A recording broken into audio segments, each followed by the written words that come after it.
अच्छा सुनो, वो सब्सक्राइब के साथ ना बेल बटन भी दबा देना ताकि मैं जब भी वीडियो अपलोड करूं तो तुम्हारे फ़ोन की घंटी बज जाए। हेलो एवरीवन, तो आज हम नया चैप्टर स्टार्ट करने जा रहे हैं, linear equation in two variable. उसका आज पहला लेक्चर है और इस लेक्चर को स्टार्ट करने से पहले बस दो लाइन आपके सामने बताना चाहूँगा, ये कि सोचने से कहाँ मिलते हैं तमन्नाओं के शहर, सोचने से कहाँ मिलते हैं तमन्नाओं के शहर, चलना भी ज़रूरी है मंजिल पाने के लिए। मतलब सोचने से कुछ नहीं मिलता, ये भी पता है आपको। आजकल दो टाइप के लोग बहुत ज़्यादा मिलते हैं। जो मोटे हैं तो वो ये सोचते हैं कि क्या खाएं, तब जाके हम क्या ऐसा खाएं तब जाके हम पतले होंगे। मतलब वो पतले होने के लिए भी खा के पतले होना चाहते हैं, एक्सरसाइज नहीं करना चाहते, उसमें मेहनत है, उसमें चलना पड़ेगा। दूसरी चीज़, वो बच्चे जो एग्ज़ाम में टॉप करने के लिए वो वीडियोस देखते हैं कि कैसे टॉप हों, कैसे अच्छा नंबर लाएं। इससे अच्छा कि वो ये करें कि क्या पढ़ाई हो रही है, उस टॉपिक को पढ़ें। ये नहीं, टॉप करने वाले वीडियोस देख के टॉप होना चाहते हैं। तो इसलिए वो सोचना हुआ, सोचने के लिए नहीं, चलने के लिए, चल के मंजिल पे जाइए, सोच के मंजिल पे नहीं जा पाएंगे। ठीक है, तो चलिए स्टार्ट करते हैं इस चैप्टर के साथ, जिसका नाम है linear equation in two variable. और इसका नाम सुनते ही आप बोलोगे कि जब आप टू वेरिएबल की बात कर रहे हो तो ये वन वेरिएबल के इक्वेशन यहाँ कैसे हैं, बताएंगे। पहले इसको सॉल्व कर लूँ मैं। इसको अगर मैं सॉल्व करता हूँ तो क्या हो जाएगा, 3x plus 3 equal to 4x plus 2, 3x minus 4x equal to 2 minus 3, minus x equal to minus 1, minus minus cancel, x equal to 1। यहाँ आ जाइए, 5x minus 4x equal to minus 1 plus 4, x equal to 3। ठीक, उसके बाद यहाँ आ जाइए, इसमें आपने क्या किया था, ऐसे मल्टीप्लाई ही तो करते थे, तो क्या हो जाएगा ये 5x minus 5 equal to 4x plus 8, तो 5x minus 4x equal to 8 plus 5, x equal to 13। ठीक है, अब ध्यान से देखिए क्या करना है। इसको मैं ऐसे लिख सकता हूं, इसको ऐसे लिख सकता हूं और इसको ऐसे लिख सकता हूं। इसका मतलब क्या, इसको अगर मैं कंपेयर करूं किससे,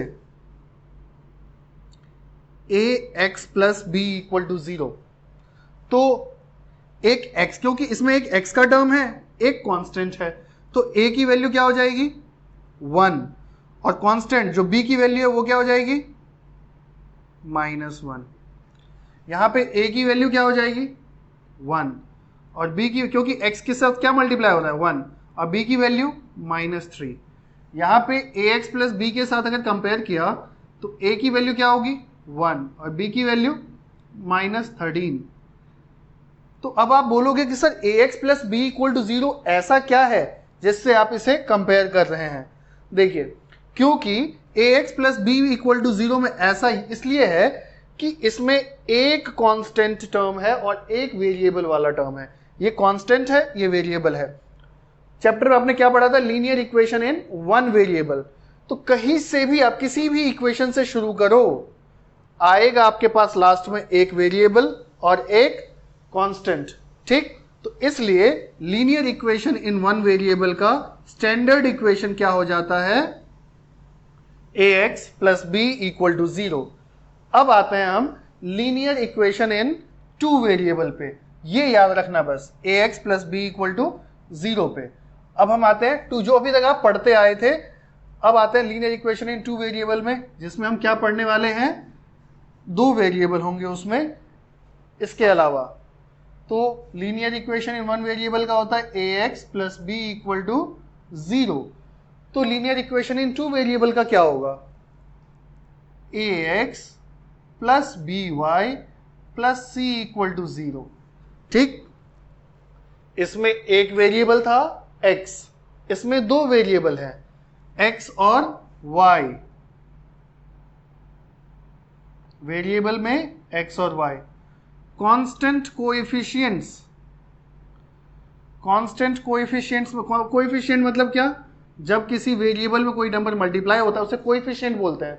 वो कांस्टेंट है क्या, a और b, और खाली कांस्टेंट वो c है। ठीक, जरा चैप्टर का ऑपरेशन कर लें कि हमारे चैप्टर का नाम है linear equation in two variable. Linear equation का मतलब क्या? लीनियर मतलब क्या? पॉलिनोमियल में क्या पढ़ा था? लीनियर मतलब पावर 1, मतलब वो इक्वेशन जिसकी पावर 1 है। इक्वेशन क्या होता है? वो एक्सप्रेशन जिसमें इक्वल टू का साइन हो, इक्वालिटी साइन हो, वो इक्वेशन होता है। और टू वेरिएबल जो जनरली हमें क्या मिलेगा? x and y। इनकी बात, ये सब ध्यान रखना, ये आपके चैप्टर्स हैं। ठीक, एक और चीज कि पहले जब आपको इक्वेशन दिया जाता था आप x और y में निकाल लेते थे।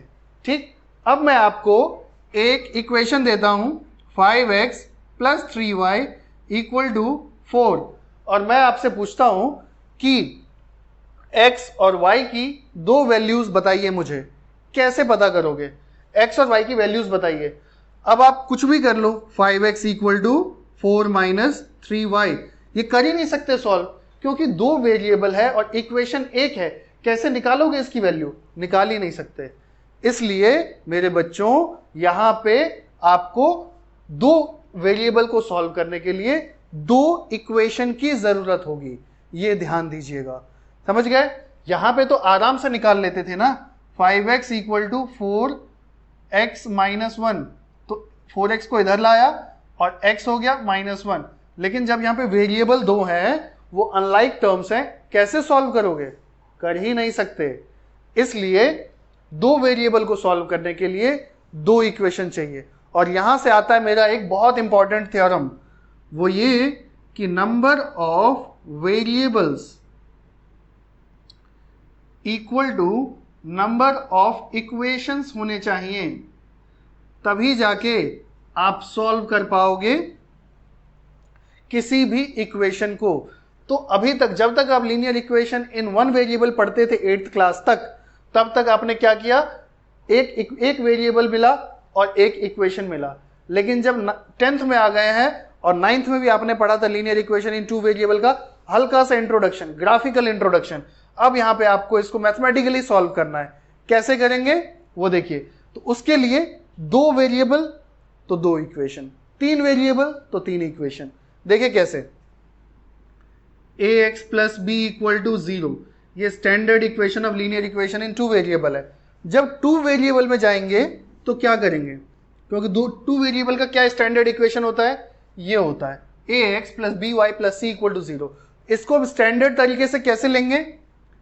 a1x + b1y + c1 = 0, a2x + b2y + c2 = 0।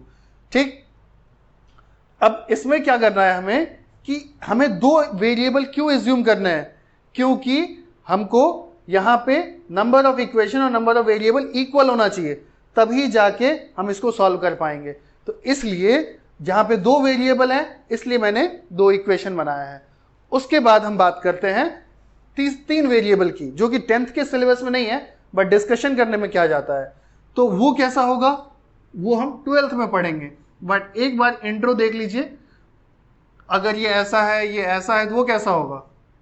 ax + by + cz + d = 0। यहां पे वेरिएबल्स क्या हैं? वेरिएबल्स हैं x, y एंड z, तीन वेरिएबल है। ठीक है, और इसको सॉल्व करने के लिए कितने इक्वेशन चाहिए? तीन अलग अलग इक्वेशन चाहिए, है ना। तो अब हम चलते हैं थोड़े अगले हिस्से पे। यहां तक होपफुली आपको समझ में आ गया होगा कि दो वेरिएबल को सॉल्व करने के लिए दो इक्वेशन, तीन वेरिएबल वाले इक्वेशन को सॉल्व करने के लिए तीन अलग इक्वेशन चाहिए, तब जाके हम निकाल सकते हैं। ठीक है, अब वो चाहिए इक्वेशन मिल जाएगा हमें, उसके बाद करेंगे कैसे वो आगे देखते हैं। ठीक है, चलिए चलते हैं नेक्स्ट पार्ट में। तो 9th क्लास में आपने क्या पढ़ा था कि जितने भी linear equation in two variable होते हैं वो अपने आप में एक स्ट्रेट लाइन बनाते हैं। Means all linear equation in two variable are the equations of a straight line. और इसका प्रूफ आपने तब देख लिया था जब आपने हर लीनियर इक्वेशन इन स्ट्रेट लाइन से एक ग्राफ प्लॉट किया था, और ग्राफ पे आपने देखा था वो एक स्ट्रेट लाइन बनता है। x की वैल्यू रखी, y की वैल्यू रखी, ऐसे 3 वैल्यूज लेते थे, उसको ज्वाइन करने के बाद it was forming an straight line. ठीक है, 9th में आपने देख लिया है। तो अब मैंने क्या बोला है कि linear equation in two variable, पिछली क्लास में आपने खाली ड्रॉ किया था, इसमें हम सॉल्व करेंगे कैसे। अब linear equation in two variable को सॉल्व करने के लिए टू वेरिएबल तो 2 इक्वेशंस चाहिए। तो 2 इक्वेशन कौन कौन से हैं, a1x b1y plus c1 equal to 0, a2x plus b2y plus c2 equal to 0। 2 इक्वेशन मतलब 2 linear equation in two variable, इसका मतलब 2 अलग अलग स्ट्रेट लाइन। तो एक स्ट्रेट लाइन L1 मान लेता हूं और एक ये बनाएगा जिसको L2 मान लेता हूं। ठीक, अब ये जो 2 लाइन है ये कैसे कंडीशन बना सकते हैं, देखिए ध्यान से। एक L1 और L2 पैरेलल हो सकते हैं, ये दोनों पैरेलल हो सकते हैं। ठीक, उसके बाद ये दोनों इंटरसेक्टिंग हो सकते हैं। ठीक, और उसके बाद ये दोनों लाइंस, इसको L1 मान लेता हूं और इसको L2 मान लेता हूं। उसके बाद ये दोनों लाइन ऐसे भी हो सकते हैं, एक ये लाइन है L1 और इसी के ऊपर से दूसरा लाइन भी आ गया L2। अब बोलोगे ऐसा पॉसिबल है सर? हाँ, ऐसा पॉसिबल है, बिल्कुल पॉसिबल है। ठीक है, तो उसी के ऊपर दूसरा लाइन हो गया। अब इसके अलावा कोई और कॉम्बिनेशन आपके दिमाग में आप सोचना। आप बोलोगे कि सर ऐसा भी तो पैरेलल भी ना हो और इंटरसेक्टिंग भी ना हो। कई बच्चे सोचोगे हाँ ये तो हमारे दिमाग में आया ही नहीं।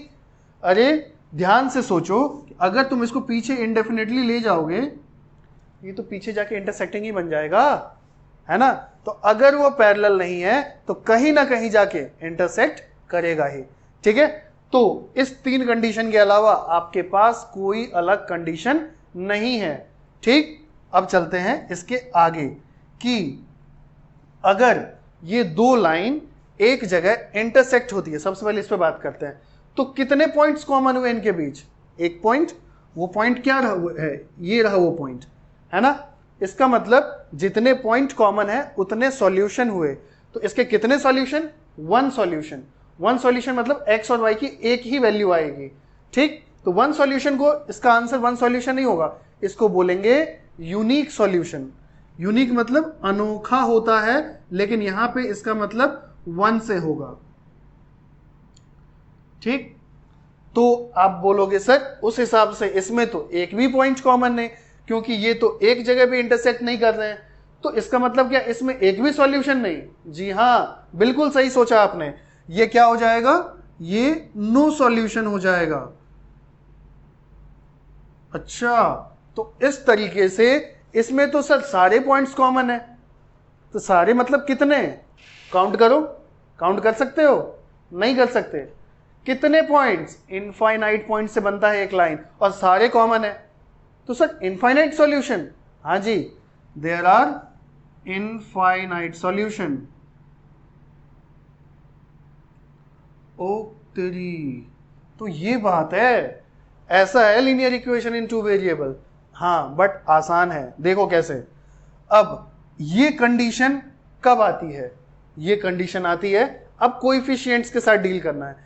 पहले इक्वेशन के कोएफिशिएंट्स क्या क्या है? a1 b1 c1 और दूसरे के a2 b2 c2। ठीक, तो यूनिक सॉल्यूशन के लिए इनके बीच एक रिलेशन होता है।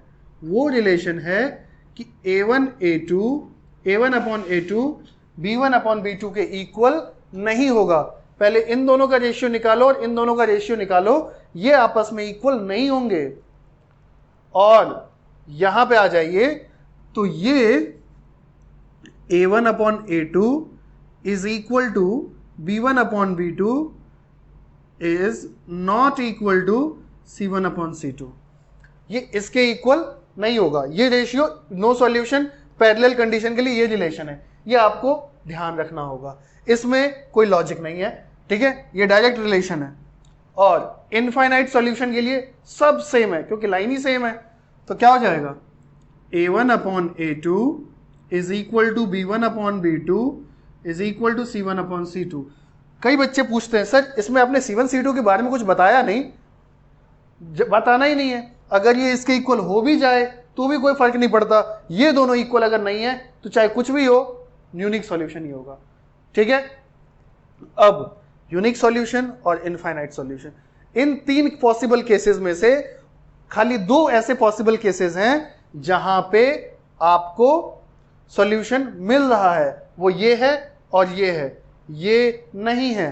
तो जहां पे आपको सॉल्यूशन मिल रहा है वो केस पता है क्या हो जाएगा, उस केस को हम बोलते हैं कंसिस्टेंट सॉल्यूशन। क्या बोलते हैं,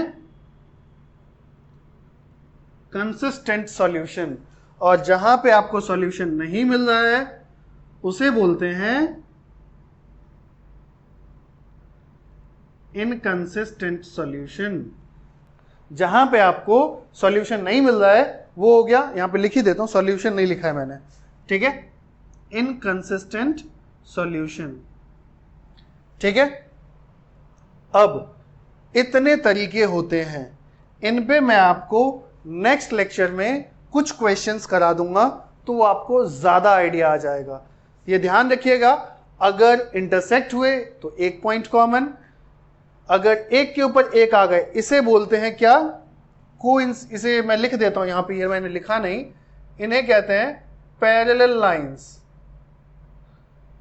ये तो पता ही होगा आप लोगों को, इन्हें कहते हैं इंटरसेक्टिंग लाइंस।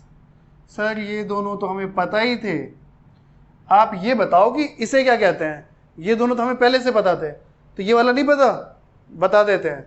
इसे कहते हैं कोइंसिडेंट लाइंस। ठीक है, ये है कोइंसिडेंट लाइंस। क्लियर है, आज के लेक्चर में इतना ही। तो ये था linear equation in two variable का इंट्रोडक्शन। मिलेंगे नेक्स्ट लेक्चर में, इन कंडीशन के ऊपर थोड़ा और चर्चा करेंगे, थोड़े क्वेश्चंस करेंगे ताकि आपको इसकी क्लैरिटी आ जाए। ठीक है, तो चलते हैं, मिलेंगे नेक्स्ट लेक्चर में। Bye bye, thank you.